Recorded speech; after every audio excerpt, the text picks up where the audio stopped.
Om Shanti. Good morning. 26 फरवरी 2023 आज Sunday है। आज हम सभी सुनेंगे अव्यक्त बाप दादा के अव्यक्त महावाक्य, मधुर महावाक्य। ओरिजिनल मुरली है 31 दिसंबर 93 की और मुरली का शीर्षक है नए वर्ष में सदा उमंग उत्साह में उड़ना और सर्व के प्रति महादानी वरदानी बन व्यर्थ को समाप्त करना। आज नवयुग नई सृष्टि के रचता बाप दादा अपने नवयुग के आधार मूर्त बच्चों को देख रहे हैं। बाप दादा के साथ साथ आप सभी बच्चे सदा सहयोगी हो, इसलिए आप ही आधार मूर्त हो। दुनिया के हिसाब से आज का दिन वर्ष का संगम है। पुराना वर्ष जा रहा है और नया वर्ष आ रहा है। ये है वर्ष का संगम दिन और आप बैठे हो बेहद के संगम युग पर। आप सभी नव वर्ष के साथ साथ नवयुग की सभी को मुबारक देते हो।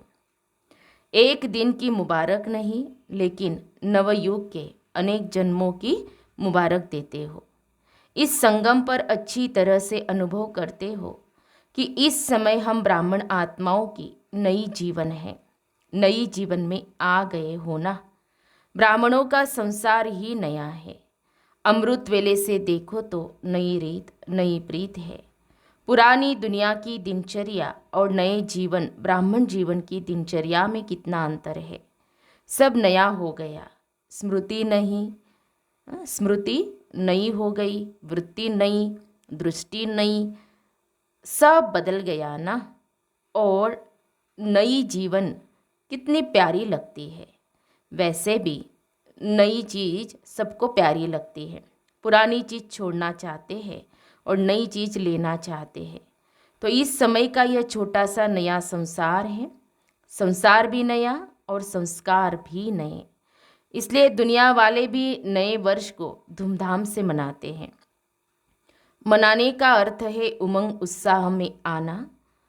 उत्साह होता है, इसीलिए मनाने के दिन को उत्सव कहा जाता है। उत्साह से ही एक दो को बधाइयाँ व मुबारक देते हैं व ग्रीटिंग्स देते हैं। आप ब्राह्मण आत्माओं के लिए हर दिन उत्सव है। सदा उत्सव अर्थात उमंग उत्साह में रहते हो। यह उमंग उत्साह ही ब्राह्मण जीवन है। दुनिया की रीति प्रमाण विशेष दिन को मनाते हो। आज मनाने के लिए इकट्ठे हुए हो ना। लेकिन आपका नवयुग नई जीवन का उमंग उत्साह सदा ही है। ऐसे नहीं कि 2 तारीख हो जाएगी तो उमंग उत्साह खलास हो जाएगा, 1 मास हो गया तो और ख़त्म हो जाएगा। हर दिन उमंग उत्साह बढ़ता जाता है, कम नहीं होता। ऐसे है ना कि अपने अपने स्थान पर जाएंगे तो उत्साह खत्म हो जाएगा। हर घड़ी उमंग उत्साह की है, क्योंकि उमंग उत्साह ही आप ब्राह्मणों की उड़ती कला के पंख है। इस उमंग उत्साह के पंखों से सदा उड़ते रहते हो। अगर कार्य अर्थ कर्म में भी आते हो, फिर भी उड़ती कला की स्थिति से कर्मयोगी बन कर्म में आते हो। तो उड़ती कला वाले हो ना, तो बिना पंखों के तो उड़ नहीं सकते। यह उमंग उत्साह उड़ती कला के पंख सदा साथ है। यह उमंग उत्साह ब्राह्मणों के लिए बड़े से बड़ी शक्ति है। नीरस जीवन नहीं है। दुनिया वाले तो कहेंगे कि क्या करे, रस नहीं है, नीरस है, बेरस है। और आप क्या कहेंगे? उमंग उत्साह का रस है ही है। कभी दिल शिकस्त नहीं हो सकते, सदा दिल खुश। कैसी भी मुश्किल बात हो, लेकिन उमंग उत्साह मुश्किल को सहज कर देता है। उत्साह तूफान को भी तोहफा बना देता है। पहाड़ को भी राई नहीं लेकिन रुई बना देता है। उत्साह किसी भी परीक्षा व समस्या को मनोरंजन अनुभव कराता है। इसीलिए उमंग उत्साह में रहने वाले नवयुग के आधार मूर्त नवजीवन वाले ब्राह्मण आत्माएं हो। अपने को जानते हो, मानते भी हो या सिर्फ जानते हो? क्या कहेंगे? जानते भी है, मानते भी है और उसी में चलते भी है। सदा यह उत्साह रहता है कि कल पहले भी हम ही थे, अब भी है और अनेक बार हम ही बनेंगे। तो अविनाशी उत्साह हो गया ना, थे, है और सदा होंगे। तीनों काल हो गया ना, पास्ट, प्रेजेंट और फ्यूचर। तीन काल हो गए तो अविनाशी हो गया ना। बाप दादा देख रहे थे कि अविनाशी उमंग उत्साह में रहने वाली आत्माएं नंबरवार है या सब नंबर 1 है। जब है ये निश्चय बुद्धि विजयी, तो विजयी तो जरूर नंबर 1 होंगे ना, नंबरवार थोड़ी होंगे। तो सदा नव जीवन के इस उत्साह में उड़ते चलो, क्योंकि आप आधार मूर्त हो। सिर्फ अपने जीवन के लिए आधार नहीं हो, लेकिन विश्व के सर्व आत्माओं के आधार मूर्त हो। आपकी श्रेष्ठ वृत्ति से विश्व का वातावरण परिवर्तन हो रहा है। आपके पवित्र दृष्टि से विश्व की आत्माएं और प्रकृति दोनों पवित्र बन रही हैं। आपके दृष्टि से सृष्टि बदल रही है। आपके दृष्टि से सृष्टि बदल रही है। आपके श्रेष्ठ कर्मों से श्रेष्ठाचारी दुनिया बन रही है। तो कितनी जिम्मेवारी है। विश्व की जिम्मेवारी का ताज पहना हुआ है ना, कि कभी भारी लगता है तो उतार देते हो। क्या करते हो? जो डबल लाइट रहते उनको ये जिम्मेवारी का ताज भी सदा लाइट अर्थात हल्का अनुभव होगा, भारी नहीं लगेगा। इस समय के ताजधारी भविष्य के ताजधारी बनते हैं। तो नए वर्ष में क्या करेंगे? अव्यक्त वर्ष भी मनाया। अव्यक्त वर्ष अर्थात फरिश्ता बन गए कि अभी बनना है। फरिश्ते क्या करते हैं? अव्यक्त का अर्थ ही है फरिश्ता। वर्ष पूरा किया तो फरिश्ता बने ना, कि नहीं? अव्यक्त वर्ष अभी लंबा कर दे, 2 वर्ष का 1 वर्ष बना दे। अभी और आगे बढ़ना है ना। अव्यक्त वर्ष मनाया, अब फरिश्ता बनकर क्या करेंगे? सदा हर दिन हर समय महादानी और वरदानी बनना है। तो यह वर्ष महादानी वरदानी वर्ष मनाओ। जो भी संबंध संपर्क में आए उस आत्मा को महादानी बन कोई न कोई शक्ति का, ज्ञान का, गुण का दान देना ही है। तीनों खजाने कितने भरपूर हो गए हैं। ज्ञान का खजाना भरपूर है कि थोड़ा कम है? मास्टर नॉलेजफुल होना तो ज्ञान का खजाना भी है, शक्तियों का खजाना भी है और गुणों का खजाना भी है। तीनों में संपन्न हो कि एक में संपन्न हो, 2 में नहीं। वर्तमान समय आत्माओं को तीनों की बहुत आवश्यकता है। सारे दिन में कोई न कोई दान देना ही है, चाहे ज्ञान का, चाहे शक्तियों का, चाहे गुणों का, लेकिन देना ही है। महादानी आत्माओं का बिना दान दिए हुए कोई भी दिन न हो, ऐसे नहीं। वर्ष पूरा हो जाए और कहो हमें तो चांस नहीं मिला। चांस लेना भी अपने ऊपर है कि चांस देने वाला दे तब चांस ले सकते हैं, या स्वयं भी चांस ले सकते हैं। लेना आता है कि कोई देवे तो लेना आता है। कोई चांस नहीं देगा तो क्या करेंगे? देखते सोचते रहेंगे सारे दिन में। चाहे ब्राह्मण आत्माओं के, चाहे अज्ञानी आत्माओं के संबंध संपर्क में तो आते ही हो ना। जिसके भी संबंध संपर्क में आओ उनको कोई न कोई दान अर्थात सहयोग दो। दान शब्द का रूहानी अर्थ है सहयोग देना। तो रोज महादानी व वरदानी बन वरदान कैसे देंगे? वरदान देने की विधि क्या है? आपके जड़ चित्र तो अभी तक वरदान दे रहे हैं।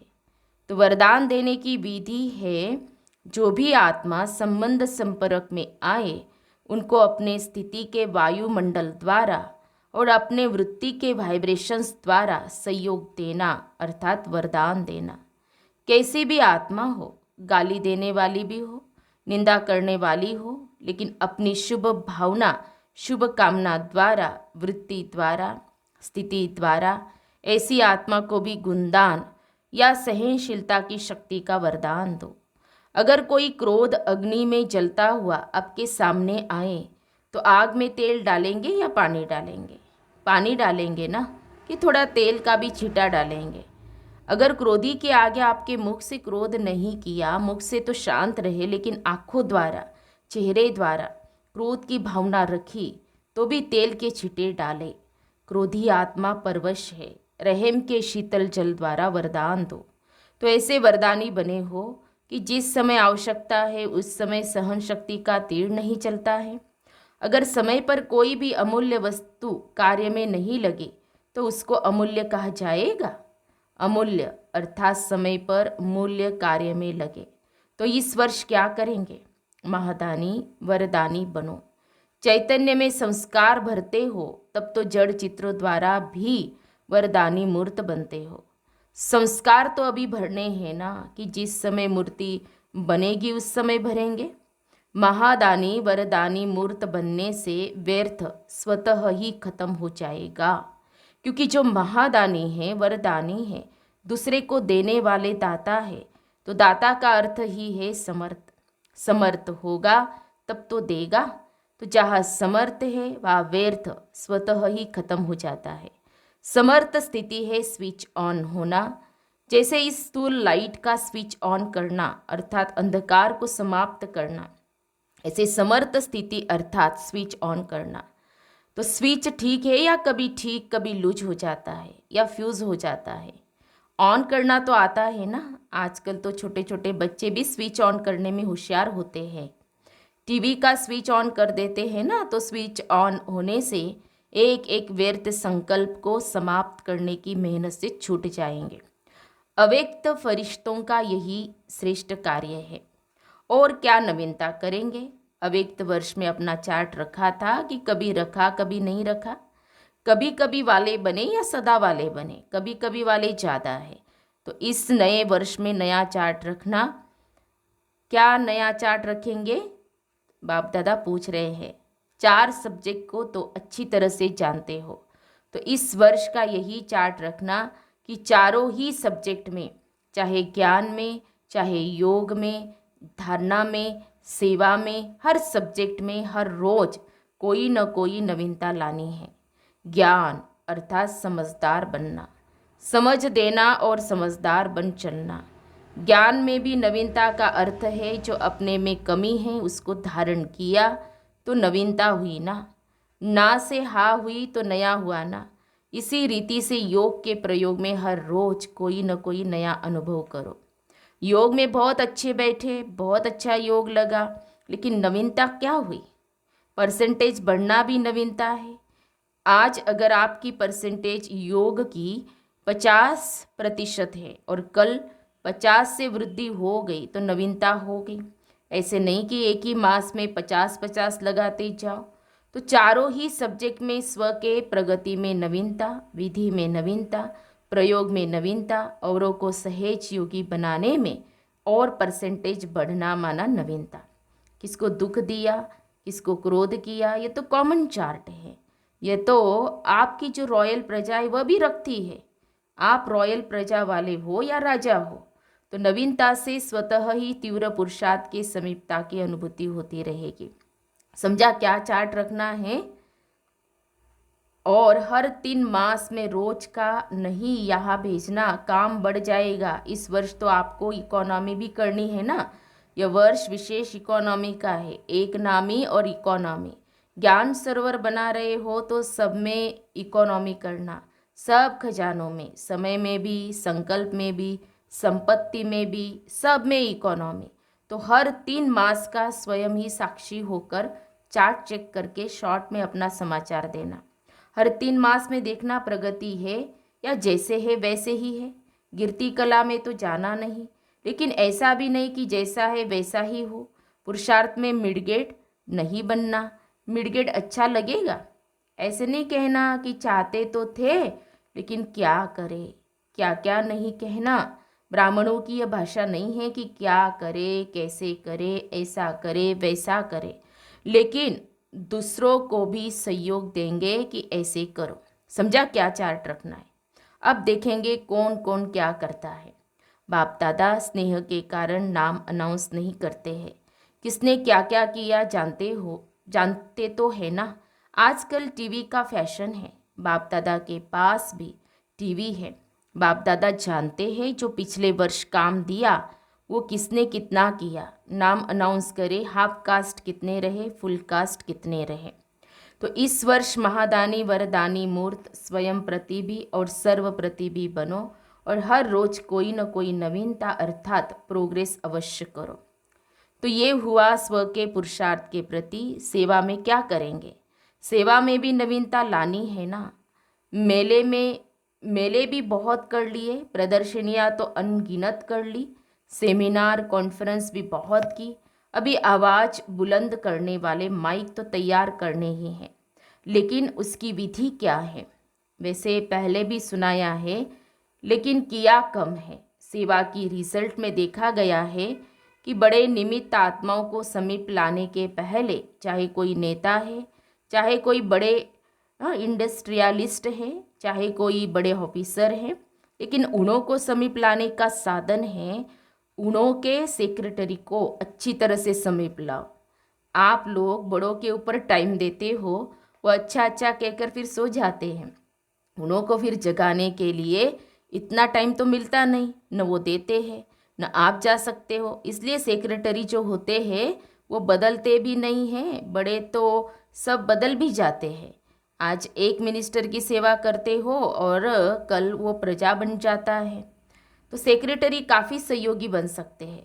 तो किसी भी वर्ग की सेवा में इस वर्ष विशेष सेक्रेटरी, मैनेजर्स या प्राइवेट असिस्टेंट जो भी शक्तिशाली हो, बड़ों के समीप हो, उन आत्माओं की सेवा विशेष करो। दूसरी बात, पहले भी इशारा दिया है कि वर्तमान समय कम खर्चा और नाम वाला। उसकी विधि है कि जो भी छोटी या बड़ी संस्थाएं हैं, एसोसिएशन है, उन्हों से संबंध संपर्क रखो। बनी बनाई स्टेज पर नाम बाला करो, कम खर्चा बाला नशीन करते हो, लेकिन और तीव्र गति से। हर देश में या हर गांव में या हर जिले में जो भी भिन्न भिन्न प्रकार के एसोसिएशंस है या बहुत वर्ग के कार्य करने वाले हैं, कॉन्फ्रेंस करने वाले हैं या सम्मेलन करते हैं, तो बनी बनाई स्टेज पर संदेश दो, तो समय और मेहनत दोनों बच जाएगी। अभी इसको तीव्र गति में लाओ। चेक करो कि जिस देश के या जिस स्थान के निमित्त बने हैं, उस स्थान की कोई भी संस्था वंचित नहीं रह जाए, क्योंकि वर्तमान समय वायुमंडल परिवर्तन हो गया है। अभी डर कम है, स्नेह ज़्यादा है। अच्छा मानते हैं, अच्छा बनते नहीं हैं, लेकिन अच्छा मानते हैं। इसीलिए इस दो प्रकार की सेवा को और अंडरलाइन करो तो सहज माइक तैयार हो जाएंगे। नया वर्ष शुरू किया है तो नया विधि और विधान भी चाहिए ना। इस नए वर्ष का अमृत वेले सदा यह स्लोगन इमर्ज करना कि सदा उमंग उत्साह में उड़ना है और दूसरों को भी उड़ाना है। बीच बीच में चेक करना, ऐसे नहीं कि अमृत वेले चेक करो और सारा दिन मर्ज कर दो, फिर रात को सोचो कि आज का दिन तो ऐसे ही रहा। नहीं, बीच बीच में चेक करो, इमर्ज करो कि उमंग उत्साह के बजाय कोई और रास्ते पर तो नहीं चले गए। उड़ती कला के बजाय और किसी कला ने तो अपनी तरफ आकर्षित नहीं किया।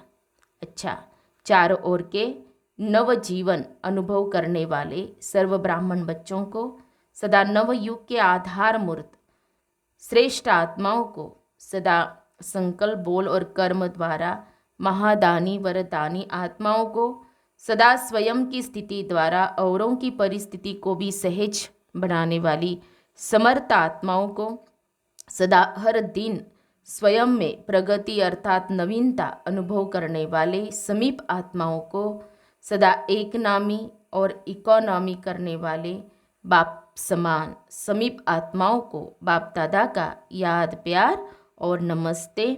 हम रूहानी बच्चों की रूहानी बाप दादा को याद, प्यार और नमस्ते नमस्ते। ओम शांति, ओम शांति, ओम शांति। गुड मॉर्निंग बाप दादा, शुक्रिया बाप दादा, पद्मा पदम शुक्रिया आपका। प्यारे बाप दादा का वरदान है, तन को आत्मा का मंदिर समझ उसे स्वच्छ बनाने वाले नंबर 1 श्रेष्ठ ब्राह्मण आत्मा भव। हम ब्राह्मण आत्माएं सारे कल्प में नंबर 1 श्रेष्ठ आत्माएं हैं, हीरे तुल्य है। इस स्मृति से तन को आत्मा का मंदिर समझकर स्वच्छ रखना है। जितनी मूर्ति श्रेष्ठ होती है उतना ही मंदिर भी श्रेष्ठ होता है।